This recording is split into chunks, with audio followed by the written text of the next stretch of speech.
Thank you, Mr. President. I stand here to denounce a grave injustice.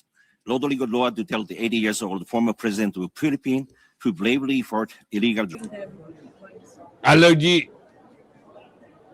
Allergic ako sa mga politiko ngayon.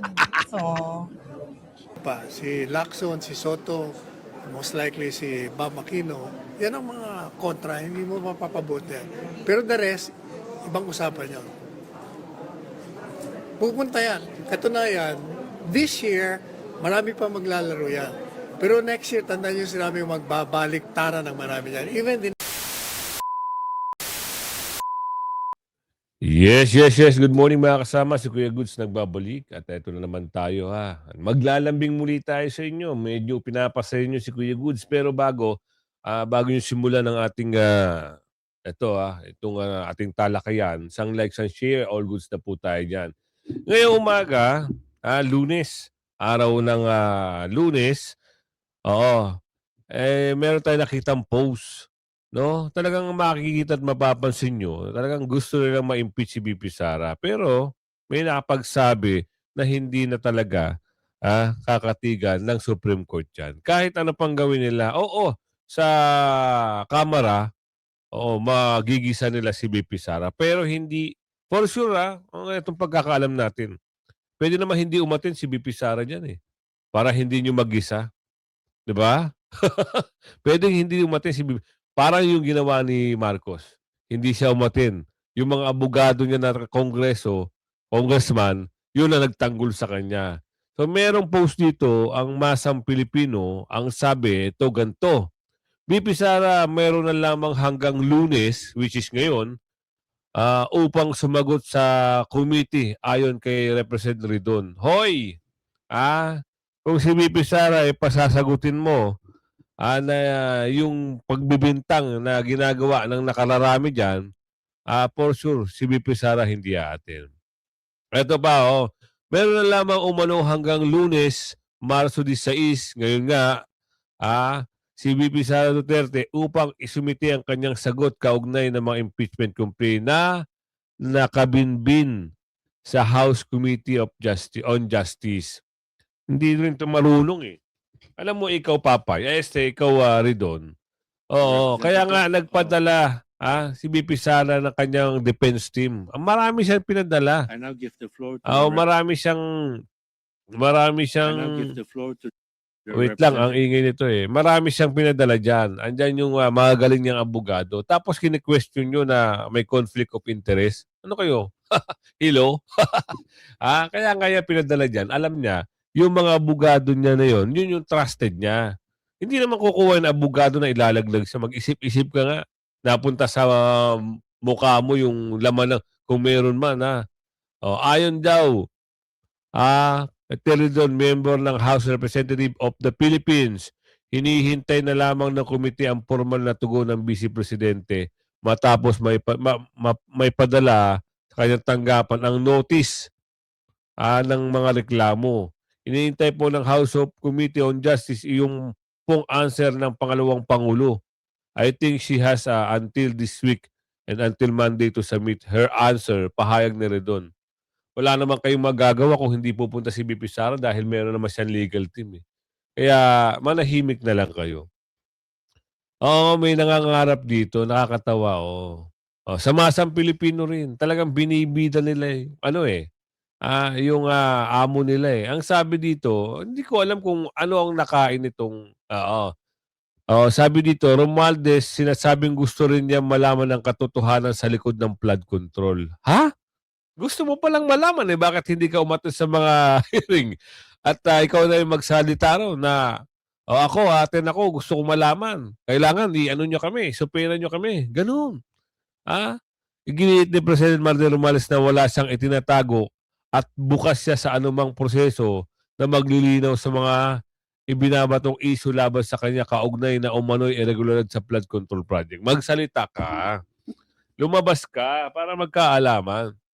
Hindi yung tinatago ka ng mga abogado mo. Mga abogado mong mga nasa Kongreso at meron din sa Senador.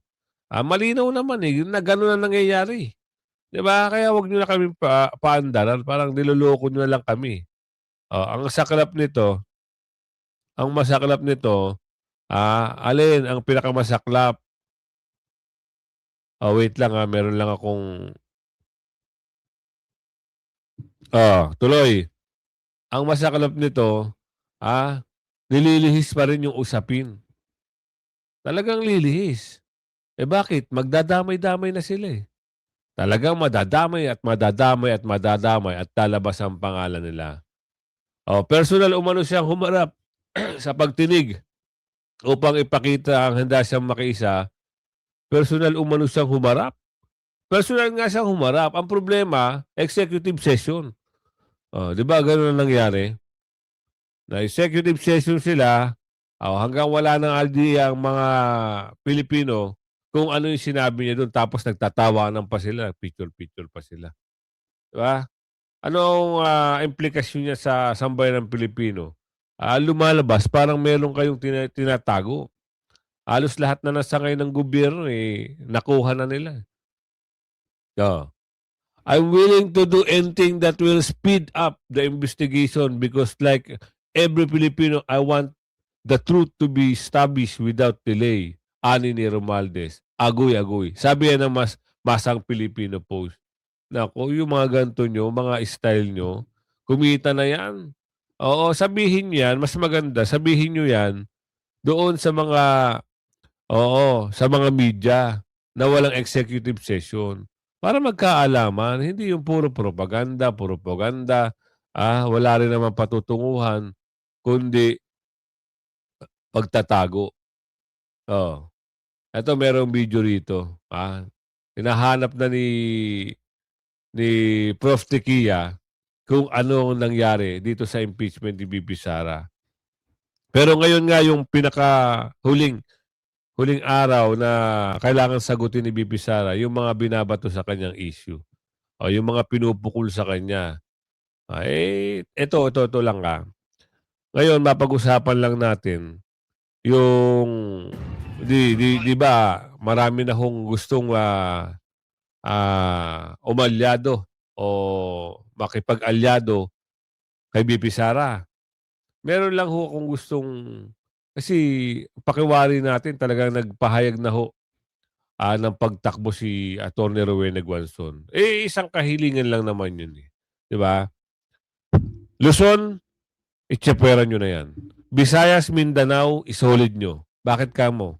Kayo ang laging talo. Lalo na sa mga development ng mga lugar. Kaya iligay nyo sa Senado yung mga taga Mindanao at Visayas. Iluklok nyo sa pagka-presidente ang taga Mindanao, which is si BP Sara. Para naman maging maayos. Diba? Tignan nyo, pansinin nyo, nung si Tatay Digong, lahat fair. Yung Mindanao, dinidevelop nung panahon ni Tatay Digong. Ngayon lang, hindi nila alam ang Mindanao ang pinakamaganda. Visayas ang pinakamaganda. Luzon, wala. Aanihin mo yung polluted. Aanihin mo yung mga traffic. Yan, pag dinevelop yan, kumuha ng foreign contractor, i-develop yung Mindanao at Visayas, maganda ho yan. Hindi ako nagbibiro. Kaya, itong usapin na to, na si Atty. Rowena Guanzon ay nagdeklara na ba siya? Hindi, sabi niya, sabi niya doon ibalik natin ang Cebuanos sa Senate, which is good. Para hindi naman kayo maging talo. Hindi maging huli, lalo. Hindi maging kulelat. Diba? Yan ang mas maganda. Ano ang mga dapat nyong isaalang-alang? Ilamang nyo ang Visayas, Mindanao. Kumuha kayo ng senador, ilamang nyo. Kasi ang Manila, okay na eh. Diba? Napag-usapan lang yan. Ngayon, eto. Kay Atty. Topacio tayo. Sorry. Kay Atty. Ano ba sabi rito? Wait lang. Kukunin ko lang kasi talagang maganda 'tong mga mga mensahe ni Attorney Topacio. Ay, sorry. Ni Attorney Salpanielo. Oo, the best. 'Pag siya nagpaliwanag. Ano ba itong papaliwanag niya? Oo. Mamaya, meron akong slide na ibibigay sa inyo. Ano na ba nangyari dito sa ano, sa tawag dito, sa impeachment ni VP Sara? Eh, yan lang ang hiling ng mga ano, eh, mahirap magsalita ng masama ano. Hiling yan ng mga ano, ng mga dorobo. Sabi kay Atty. Salpanielo. Totoo, 'to. Gaya ng sinabi ko, kung Yan. dito yung justice, moro-moro lang yan. Talagang itatransmit nila sa ano, i-recommend nila sa plenary. Yang impeachment na yan, talagang moro-moro na lang talaga yan.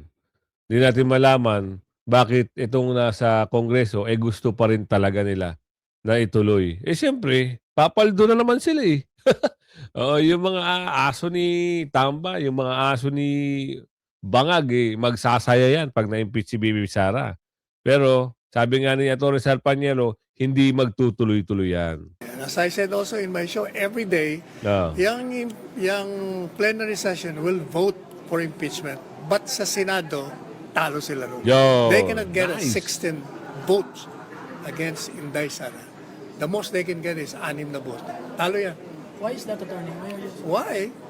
Ay, obvious. Tandaan nyo, si Inday Sara, as I said, destinido na maging presidente, so maglalaro yan mga yan.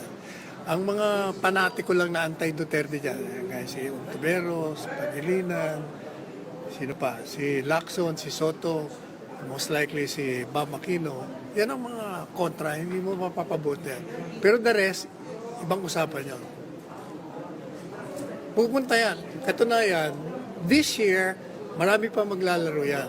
Pero next year, tandaan nyo sinabi magbabalik tara ng marami yan. Even the number of impeachment votes, from 215, bagsak yan. Baka 100 lang may yan. Maniwala kayo dyan. Totoo yan mga kasama. Dahil nakitaan na nga natin yan eh. Meron na isang lumalapit. Actually, 4 na hata ang kumakausap kay VP Sara eh. At saka yung dating isang kongresista na isang representative ng isang party list na tumakbong senador. O, nakita naman natin siya na talagang bumisita siya sa Davao at hindi natin alam kung ano yung tunay na pag-uusap nila doon. O naalala nyo si Congressman Busita, 'di ba? O yun yung mga bagay-bagay na na talagang sinasabi ni Atty. Salpanielo na maraming magbabaligtad. Marami talaga ang babaligtad. Ah, oo. VP Sara, hindi palalampasin ang korupsyon at abuso. Talagang dapat palagpasin 'to. Bakit kamo?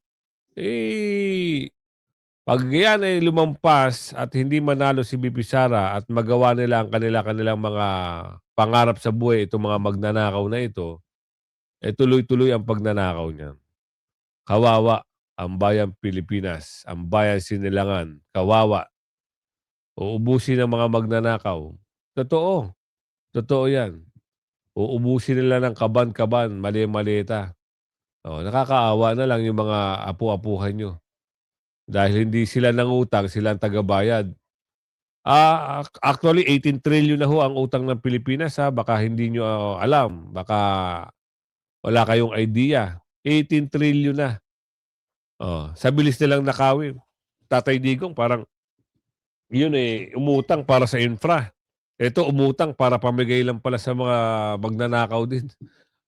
Tuloy. Anile. Dili ka mo doon. Yari.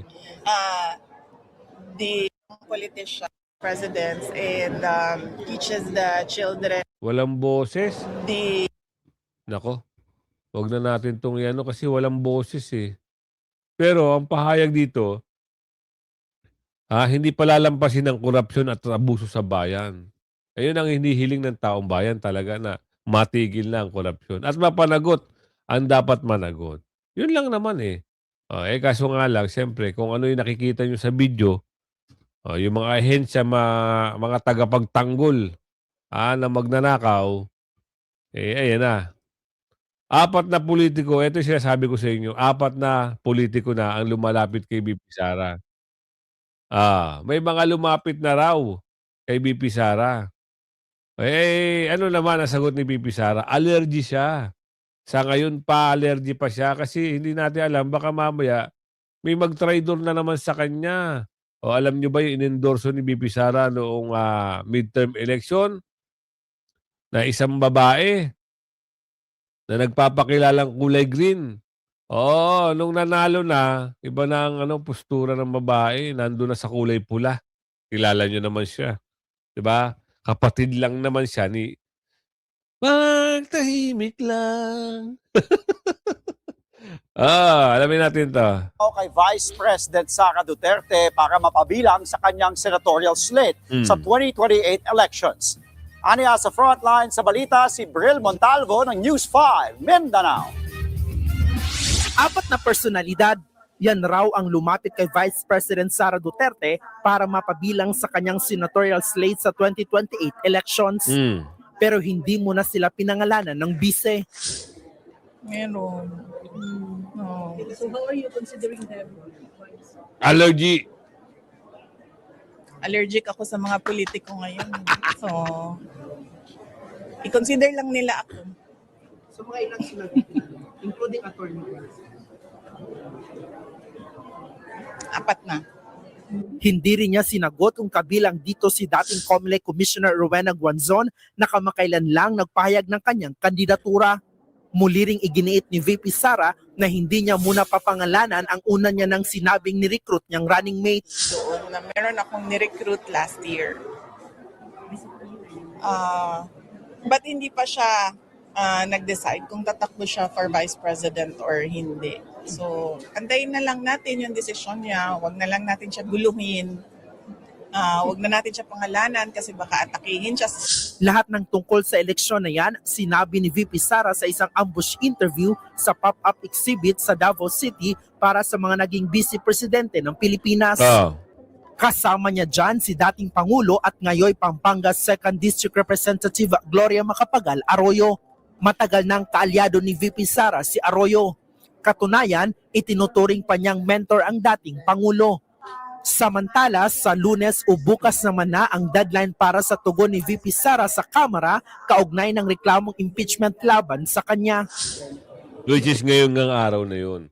Ngayon, ito siguro minamadali ng Kamara na talagang, humarap ka, sagutin mo yung mga nireklamo sa iyo.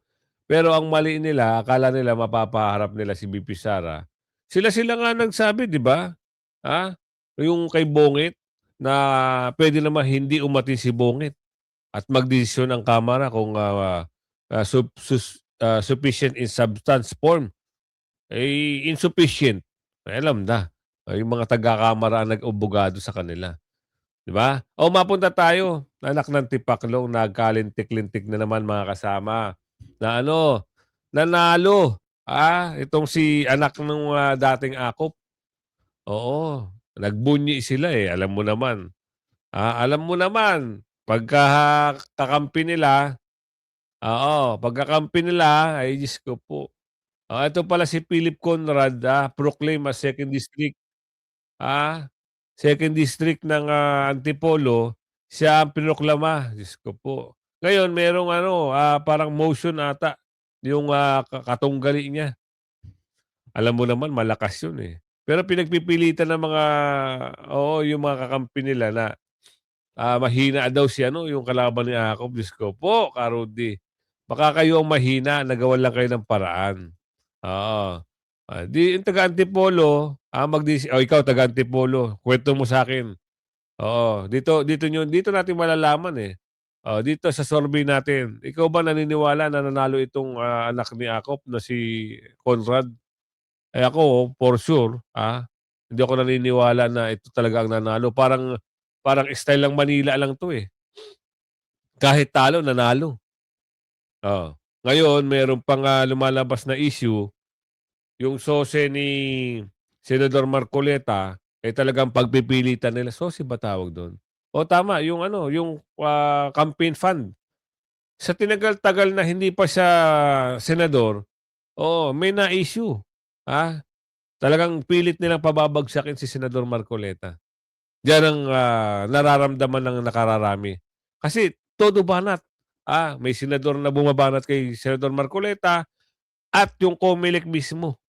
Oo, ayaw siyang tantanan. Matagal na pala yan eh. Congress pa pala siya eh. Bakit ngayon parang gigil na gigil kayong sirain ang pangalan ng Senador. Ito sasabihin ko sa inyo, taong bayan na naglukluk dyan. Hindi nyo kayang sibakin yan. Mabalik tayo dito. Ano ito ang kwento dito? Pasok. Senador Acop takes Antipolo's seat in the House of Representatives. Philip Conrad Acop has been proclaimed the new representative of Antipolo City's 2nd District, succeeding his late father, Romeo Acop. Aray ko. Tigil. Ako hindi ako naniniwala. Dahil alam mo yung sobrang galit ng mga taong bayan. Tapos gusto pa nilang manalo. Gusto pang, aray ko. Ano kaya nasa likod nito? Sana lang, no? Hilahin na yung 2028 para naman malaman natin. Ang mga taong bayan ho, lalo-lalo na sa tunay na survey, talagang 48% na si BP Sara. Mas tataas pa yan. Si Lenny, lang, parang 24, 23. Diba? Pasalamat kayo, umabot pa kayo ng 23% eh. Yung kay BP Sara, yung 48 na yan, aabuti ng 80% yan, for sure. So, meron tayong bibigay sa inyong video. Ito ay ito ay nawala. Ito ay kay Attorney Tikia, kay Prof. Tikia Malu. Ang tanong, Si Maluti Kia yan, ng wait lang. Ang tanong dito, ano na ba ang mangyayari dito sa impeachment ni BP Sara? Kasi ngayon yung huling araw ng, para isumite yung kasagutan. Maltik. Pasensya na kayo. Ngayon lang ako nakabalik para pag-usapan natin ang mga maiinit na issue Yan. sa ating bansa. Pero mag-review po muna tayo. Kamusta naman ang naging impeachment kay Presidente Marcos Jr.? Yeah. No? Makikita po natin noong January, dalawang magkaibang grupo ang nag-file. Yung una po, noong January 19, nag-file ang isang lawyer by the name of Andre De Jesus at endorse siya ni Representative Journey Jet Nisay ng Pusong Pinoy. Yan po ay isang party list na taga-Bataan. Dati po yang si Rep. Journey Nisay ay Chief of Staff ni Rep. Garcia ng Bataan. So makikita natin yung politika doon, no? Ano ang main allegations ni Attorney De Jesus? Number 1, culpable violation of the Constitution, betrayal of public trust, graft and corruption. And he also raised the issue in the arrest of former President Rodrigo Roa Duterte. Nakakatawa po pag binasa niyo yung complaint, no? Ang attachment ay lahat news articles. Wala hong evidence. Yung second pong complaint na file nung bandang dulo ng January 2026, ang complainants po ay sina Lisa Masa, former Congresswoman Lisa Masa, Rep. Nery Colmenares. No? Ang nag-endorse, of course, mag-endorse Makabayan Black. So nakita nyo yung lakas ng party list na yan. Madali silang makakuha ng endorsers at madali nila ma-convince ang kanilang dating congresswoman, congressman na kaalyado nila para mag-file ng impeachment. Ano po ang main allegation ng impeachment na yon? Yung po ay betrayal of public trust related to the BBM parametric formula. Kung natatandaan po nyo yan ang parametric formula ang ginamit na batayan para hati-hatiin ang pondo. Yung dating pork barrel na iba na ho ang itsura at yun nasa mga line agencies na, so nagawa sila ng formula na ganyan. Yung BBM parametric formula ay proposal o ginawa ni Yusek Cabral, no? The late Yusek Cabral. May third complaint po pero hindi natuloy kasi hindi tinanggap, no? Pwede naman pala po yung gano'n, no? Pag hindi gusto, ayaw tanggapin. Pag hindi gusto, kahit na yung next in rank, ayaw tanggapin. So, hindi ho yun ang mahirap, di ba? Yun talaga ang nakakabahala. Kasi ngayon, pinipilit na nila, si BP Sara na sumagot. Ito nga si Bangag, hindi nila napapunta sa kamera. Tapos pipilitin yung sumagot. Ano ginawa nila? Di ba abogado sa kamera nila, ang pinasagot nila kay Bangag? Oh, bakit ngayon ito si Papay o si Ridon gustong humarap si VP Sara at sagutin daw yung aligasyon sa kanya? Unggoy, manahimik ka. So ito, Hapones na human advocate na nawagan sa UN na palayain si Tatay Digong. Wow, maganda to ha. Alamin natin. Representative of the International Career Support Association. Yan. Thank you, Mr. President. I stand here to denounce a grave injustice. Lodoli Godloa Duterte, 80 years old, former president of the Philippines, who Ito ito ay international advocate o UN na nananawagan na. Gusto mo, nakialam na rin sila. Napalayain na. Bakit? Oo, kasi alam nila na yan ay ginawa, yung isang bagay na yan para sa nakararami, para sa taong bayan, hindi lang sa ilan-ilan. Alam niyo ito mga nagreklamo kay Tatay Digong na iilang piraso sa dahig? Alam niyo? O sila lang ho yung tuwan-tuwa. Bakit? Nakapunta sila ng dahig ng free, at sasabihin nila nag-ipon sila. Diyos ko po, kahit mag-ipon ka ng 3 years, kung wala ka namang matinong trabaho, hindi ka makakapunta dyan.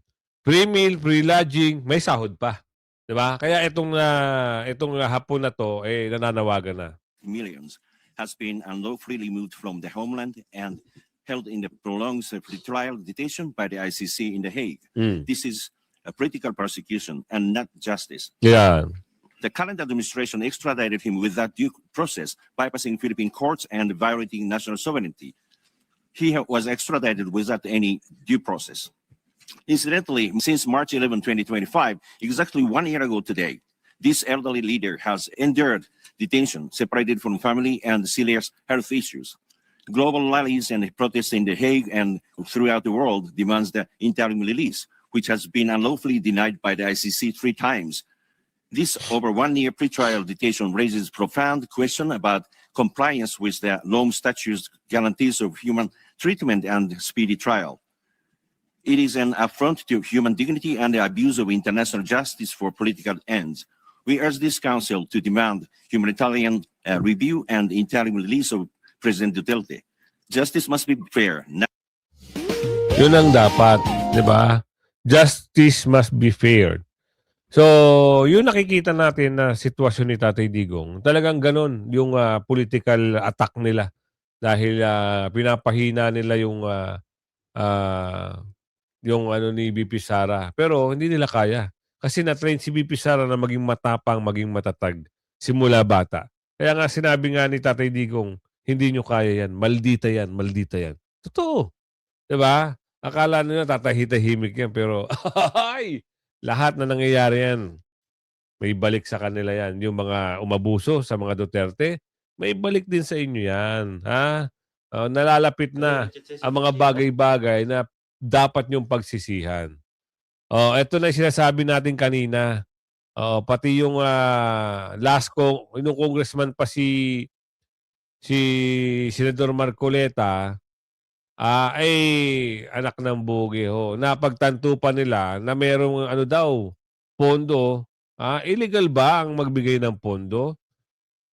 Yung iba nga nakararami dyan halos ganun din ang nangyayari. Pinupolitikan nyo lang si Senador Marcoleta kasi lalo na andito si Lamas. I'm sure you've heard already about the issue with Senator Rodante Marcoleta. Tumanggap daw siya ng mga donation na ginamit niya sa kampanya, but in his defense, sabi niya the donations were made before the campaign period started, meaning that he was not yet a candidate at that time. We talked actually to COMELEC yesterday or last night. Ang sabi ng COMELEC, kasi kung ganun ang argumento, ang BIR ang mukhang kailangang tumingin dun sa issue at hindi ang COMELEC.